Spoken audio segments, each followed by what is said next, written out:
Merhaba güzel insanlar. Hepinize iyi akşamlar diliyorum. Salam sulu insanlar, жақсы insanlar. Барыңыздарға құтманду кеч тілеймін. Бүгінгі сабақты biraz ушундай видеолу айлана чүрүнү көрсөтүү менен biraz түркчө танытуу кыламын.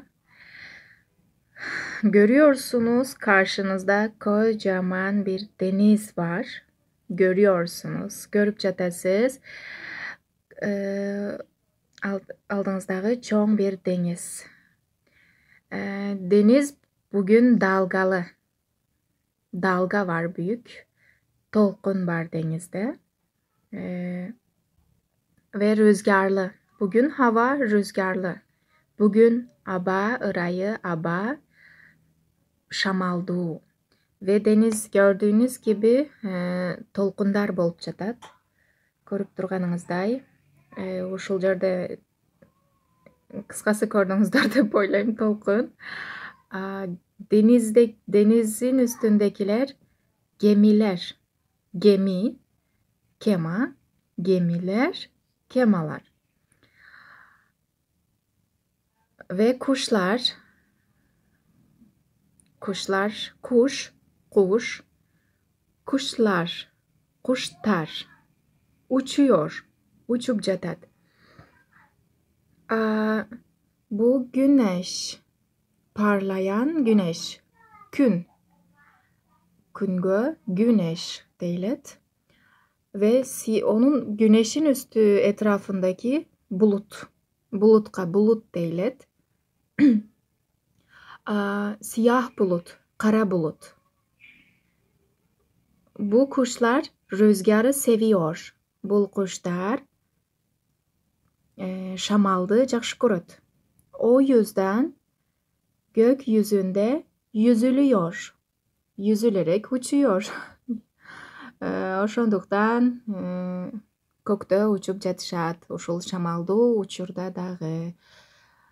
Gemileri yaklaştırayım size biraz göstermek için. Gemileri yakından көрсөтөйүн sizlerge.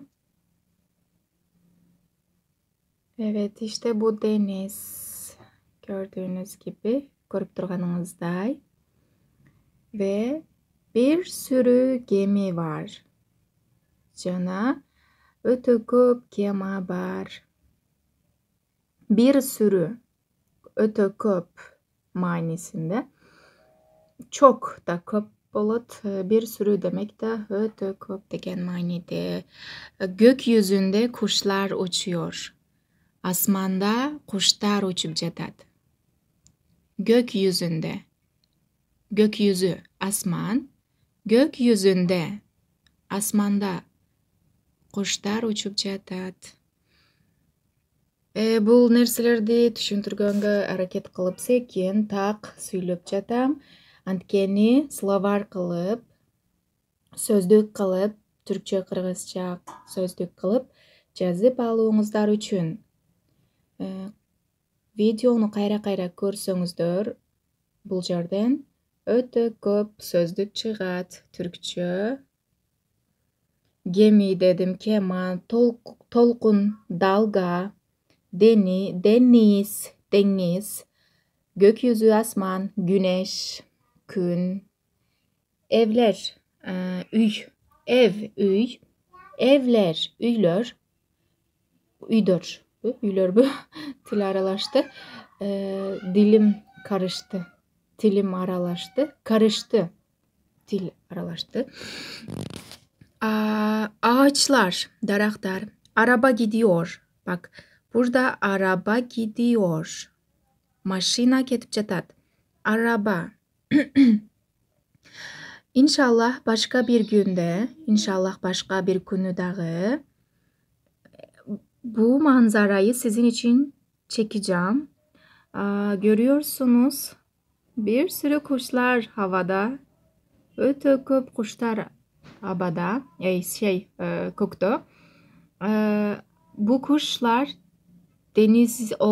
denizli bölgede çok oluyor. Martı deniliyor Türkçe. Onlar rüzgarda uçmayı çok seviyorlar. Алар шамалда учканды өтө жакшы көрүшөт. Bak ne kadar güzel değil mi bu deniz? Çok güzel. İnsanın içini rahatlatıyor gerçekten. Baktıkça bakasın geliyor. Çok büyük dalgalar var. Uzaktan çok küçük gözüküyor olabilir bu dolkunlar. Alıstan, uzaktan, alıstan çok küçük gözüküyor olabilir. Öte kichine görünüp жатқан болуы mümkün ama birok küçük değil. Çok büyük dalga oluyor. Kichine emes, öte çoğun толқын болып жатат. Başka ne diyebilirim? Başka hem ne desem болады. Başkasın inşallah başka күндө, başka bir hava rayında, дағы bir videoda сүйлөшөбүз. Hoşça kalın, kendinize iyi bakın. Bir sonraki derste görüşmek üzere. Keyinki sabakta görüşкөнчө. Bir sonraki derste, keyinki sabakta. Тапшырма ушундай бул видеодо уккан жаңы түркчө сөздөрүңүздү сөздүк кылып тетрадка кыргызча, түркчө жазуу жана аны жаттоо.